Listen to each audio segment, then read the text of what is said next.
नमस्कार विद्यार्थियों, मैं आपका स्वागत करता हूं मेरे इस YouTube चैनल पर। विद्यार्थियों, आज हम इस वीडियो के माध्यम से आर्थिक विश्लेषण के लिए कंप्यूटर अनुप्रयोग नामक प्रश्न पत्र की 5वीं इकाई को समझने का प्रयास करेंगे। इसके पहले मैंने 1 से 4 इकाई के वीडियो भी इस विषय के अपलोड कर दिए हैं। इस इकाई में हम लोग SPSS पैकेज का उपयोग टी टेस्ट, काई स्क्वायर आदि में किस प्रकार से किया जाता है इसे समझने का प्रयास करेंगे। इसके अलावा हम केंद्रीय प्रवृत्ति की माप, जिसमें माध्य, मध्यका और बहुलक और विचलन शामिल है, इसे किस प्रकार से ज्ञात किया जाता है इसे समझने का प्रयास करेंगे। यदि आप लोगों को मेरा वीडियो पसंद आए तो आप इसे लाइक करें, शेयर करें और सब्सक्राइब करें। तो आइए हम लोग इस प्रश्न पत्र की 5वीं इकाई को समझने का प्रयास करते हैं। विद्यार्थियों, विभिन्न सांख्यिकीय उपकरणों में SPSS पैकेज का उपयोग किस प्रकार से होता है इसे हम बारीकी से समझने का प्रयास करेंगे। आप लोग भी इसे बारीकी से समझने का प्रयास करें ताकि आप परीक्षा में इसे अच्छे से हल कर सकें। SPSS सॉफ्टवेयर के माध्यम से टी टेस्ट को किस प्रकार से ज्ञात किया जाता है इसकी प्रक्रिया को हम यहाँ पर समझने की कोशिश करते हैं। SPSS में टी टेस्ट का उपयोग मुख्य रूप से 2 समूहों के माध्य के बीच सांख्यिकीय अंतर की जांच करने के लिए किया जाता है। SPSS में मुख्य रूप से 3 प्रकार के टी टेस्ट टूल्स का उपयोग होता है। Number 1, one sample T test. इसका उपयोग तब किया जाता है जब आप एक अकेले समूह के औसत की तुलना किसी पहले से निर्धारित या ज्ञात मान से करना चाहते हो। आपके पास यदि पहले से कोई मान ज्ञात है और उसकी तुलना यदि आपको करना है तो आपको वन सैंपल टी टेस्ट का उपयोग करना होता है। उदाहरण के लिए, क्या किसी कक्षा के छात्रों का औसत स्कोर 50 से अधिक है? यदि हमें यह ज्ञात करना है तो हमें किस प्रकार से SPSS का उपयोग करना है, यहाँ पर हम थोड़ा सा समझ लें। इसको शॉर्टकट में हमने समझाया है। SPSS की फाइल खोलने पर सबसे पहले आपके सामने एक सीट आएगी जिसमें एक होगा डाटा सीट और दूसरा होगा वेरिएबल सीट। उसमें आप डाटा सीट में एनालाइज पे जाएंगे। एनालाइज के पश्चात आप कंपेयर मीन्स पे जाएंगे। कंपेयर मीन्स पर क्लिक करते ही आपको वन सैंपल टी टेस्ट दिखाई देगा। उस पर आप जैसे ही क्लिक करेंगे तो आपकी अगली प्रक्रिया खुल जाएगी। इसे हम समझने की कोशिश करते हैं। जैसे ही आप SPSS पैकेज को क्लिक करेंगे, खोलेंगे, तो ये वाली फाइल आपके समक्ष होगी जिसमें डाटा व्यू और वेरिएबल व्यू आएगा। इसको हम पहले भी समझ चुके हैं। इसके बाद आप आगे बढ़ेंगे तो यहाँ पर ये एनालाइज है, यहाँ पर एनालाइज है। इस पर आप क्लिक करेंगे तो ये वाला भाग ओपन हो जाएगा।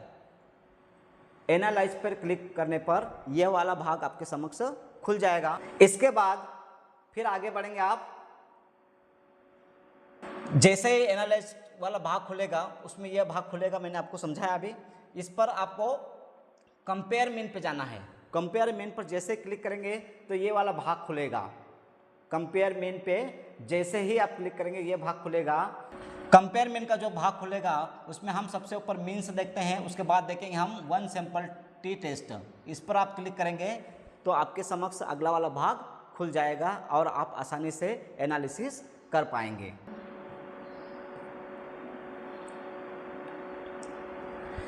इसके बाद हम इंडिपेंडेंस सैंपल टी टेस्ट की बात करते हैं। स्वतंत्र नमूना टी टेस्ट। यह टूल 2 अलग अलग और स्वतंत्र समूहों के माध्य की तुलना करता है।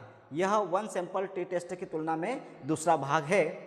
उदाहरण के लिए, क्या पुरुषों और महिलाओं के वेतन में कोई अंतर है? यदि इस प्रकार का भाग आपके समक्ष आए, इस प्रकार के डेटा को आपको एनालिसिस करना है तो आपको इंडिपेंडेंस सैंपल टी टेस्ट का उपयोग करना होगा। इसके प्रोसेस को हम लोग थोड़ा सा समझें। सेम प्रोसेस करना है। आपको फाइल खोलना है, एनालाइज पे जाना है, कंपेयर मीन पे जाना है।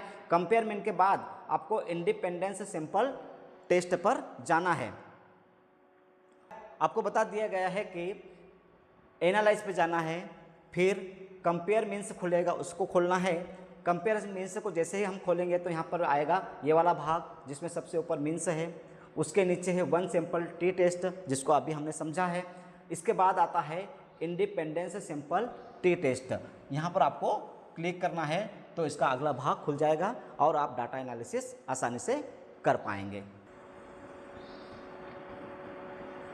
इसका तीसरा भाग आता है टी टेस्ट का, पेयर्ड सिंपल टी टेस्ट, युग्मित नमूना टी टेस्ट। इसका उपयोग तब होता है जब एक ही समूह पर दो अलग अलग समय पर परीक्षण किया गया हो। उदाहरण के लिए दवा लेने से पहले और बाद में मरीज के ब्लड प्रेशर की तुलना करना हो तो हमें पेयर्ड सिंपल टी टेस्ट का उपयोग करना है। इसका भी प्रोसेस वही है, एनालाइज पे जाना है, कंपेयर मीन्स पे क्लिक करना है। कंपेयर मीन्स पे क्लिक करेंगे तो यहाँ पर आ जाएगा पेयर्ड सिंपल टी टेस्ट। इसको हमने यहाँ पर समझाया है। एनालाइज पे गए, कंपेयर मीन्स पे गए, उसके बाद हम आए यहाँ पर चौथे नंबर पे पेयर्ड सिंपल टी टेस्ट आपको दिखाई देगा और आप इस पर क्लिक करेंगे तो आप आसानी से एनालिसिस डाटा का कर पाएंगे। इसके बाद हम काई स्क्वायर की बात करते हैं। SPSS में काई स्क्वायर टेस्ट का उपयोग दो कैटेगोरिकल वेरिएबल्स के बीच संबंध या स्वतंत्रता की जांच करने के लिए किया जाता है। SPSS में काई स्क्वायर के उपयोग की प्रक्रिया को हम लोग यहाँ पर समझेंगे। नंबर 1, काई स्क्वायर टेस्ट के लिए डेटा की तैयारी। सबसे पहले आप डेटा स्ट्रक्चर तैयार करें। आपके पास दो कैटेगरी के वेरिएबल होने चाहिए, जैसे जेंडर में यदि हम माने तो मेल और फीमेल होना चाहिए, वोटिंग होना चाहिए या नहीं होना चाहिए तो हाँ या ना होना चाहिए। वेरिएबल व्यू में देखें, SPSS में वेरिएबल को वेरिएबल व्यू में परिभाषित करें और उनकी वैल्यू सेट करें। उदाहरण के लिए नंबर 1 हम मेल को दे सकते हैं और नंबर 2 फीमेल को दे सकते हैं। डाटा व्यू में डेटा दर्ज करें। नंबर 2, SPSS में काई स्क्वायर टेस्ट कैसे चलाएं। एनालाइज मेनू में जाए, वैसे हमने इसको समझ लिया है। सबसे ऊपर के मेनू में एनालाइज पर क्लिक करें। इसके बाद डिस्क्रिप्टिव स्टैटिस्टिक्स पर जाए और फिर क्रॉस टेबल्स पर क्लिक करें। वेरिएबल्स सेक्शन को देखें। एक कैटेगरिकल वेरिएबल को रो बॉक्स में ले, दूसरे कैटेगोरिकल वेरिएबल को कॉलम बॉक्स में ले जाए। इसके बाद स्टैटिक्स बटन पर क्लिक करें और काई स्क्वायर को टिक करें और उसके बाद कंटिन्यू पर क्लिक कर दें। सेल बटन पर क्लिक करें। काउंट में ऑब्जर्व टिक होना चाहिए। नंबर 3, परसेंटेज में रो, कॉलम या टोटल टिक करें, आप जैसा विश्लेषण करना चाहते हैं। नंबर 4, कंटिन्यू पर क्लिक करें। इसके बाद रन टेस्ट, मतलब जिस टेस्ट को हमें करना उस पर क्लिक करें। नंबर 3, परिणामों की व्याख्या।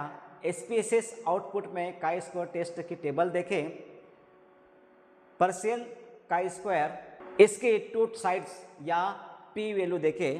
नियम को ध्यान रखें, यदि P वैल्यू 0.05 से कम है तो चरों के बीच महत्वपूर्ण संबंध पाया जाता है और नल हाइपोथेसिस अस्वीकार की जाती है, रिजेक्ट की जाती है। इसके बाद हम बात करते हैं केंद्रीय प्रवृत्ति की माप एवं विचलन पर, जिसमें माध्य, मध्यका और भूयिष्ठक शामिल है। विद्यार्थियों, माध्य, मध्यका, भूयिष्ठक और प्रमाप विचलन आदि पर हमने पहले वीडियो बनाए हैं, इसलिए मुझे इसकी आवश्यकता नहीं पड़ी। आप लोग देख लिए, हमने समांतर माध्य, मध्यका, बहुलक, मध्यका, समावेशी से अपवर्जी, समांतर माध्य, भूयिष्ठक, मध्यका, समूहीकरण विधि से भूयिष्ठक, प्रमाप विचलन, माध्य विचलन, प्रमाप विचलन आदि पर हमने पहले भी वीडियो बना दिए गए हैं, इसलिए यहाँ पर इनका विश्लेषण करने की आवश्यकता नहीं है। आप मेरे चैनल पे इनको आसानी से देख सकते हैं। इस प्रकार इस वीडियो में हमने बहुत ही महत्वपूर्ण जानकारी को समझने का प्रयास किया है। धन्यवाद।